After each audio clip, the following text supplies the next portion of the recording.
and welcome to the 4th day of Cybermiss. And today, we're getting all up inside some Generations Warpath.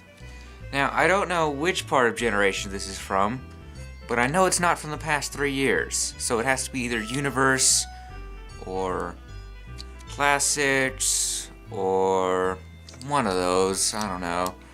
Now what you have here is a very nice little red tank man, based on his G1 self. You know, I've never really seen Warpath outside of G1. I mean, there was the Cybertron games, but did that one get a figure? Now, speaking of the actual figure I'm reviewing today, let's move on to the head, which, if you get up in there close, he looks kinda dead with his bug roundy face all dark red and no light piping or painted eyes. Though, I'm guessing these are a little bit transparent because it would have had a lighting block. Got a bit of extra detail on his little head platform. When going over to his shoulders, you can see even more guns and more guns and guns. He is a tank, and that is amazing. Now, if you look at the actual torso of this figure, you'll see it doesn't quite lock in very well. And the barrel of his tank is broken. Fun little story. I stepped on it, and while I was in a class, I found the barrel inside one of my jackets. Wrap your head around that one.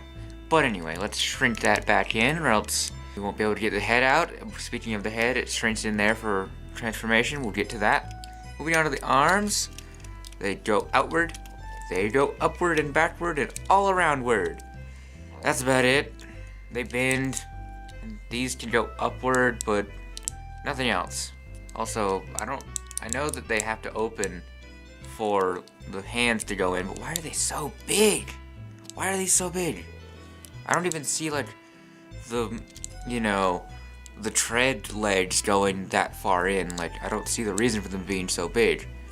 Speaking of the legs, after moving down to his crotch plate, which is amazing. No. Anyway, these feet are gigantic. They're like whole treads, man. They're huge. It's beautiful. It's amazing. Honestly, these are just great, except for this.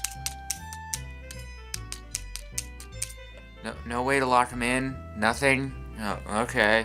That's basically it for your robot mode. He's got a nice dark red color scheme, as I mentioned, and he looks like he wants you dead at every second. King of the Autobots. Moving on. Here you have the tank mode. A great little H-tank, isn't it beautiful?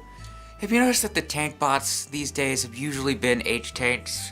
Like Highbrow and Quake.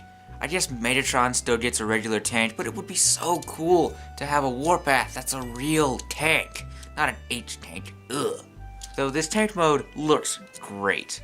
And if you fold these down, it looks even better. I mean, if you fold them down one more notch, it looks a little stupid. Though that does mean that this has more of a purpose. I don't know what it is, but I think it has more of a purpose. And as you can see, he's got some great tank dealings. You know, like these treads, which don't work. These treads, which don't work. These wheels, which do work, sort of.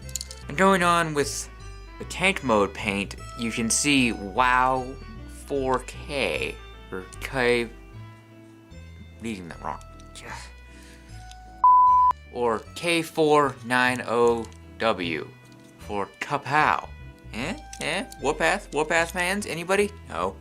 And on here you have Zowie, because he said that in the Generation 1 thing a bit, for some reason. All in all, this is a really, really nice figure. I do love it. I just don't know if it's that good. It seems like it's good. It really does. But it's alright. This is a very middling toy.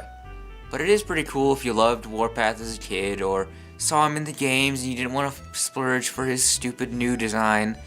He's alright. This is a nice little Warpath. Now, as for tomorrow, I have a really bad feeling about this. He knows when you are sleeping. He knows when you're on the can. He'll hunt you down and blast your at the stem. Oh. You better not breathe, you better not move. You're better off dead, I'm telling you, dude. Santa Claus is gunning you down. Yeah! Merry Xmas, everyone!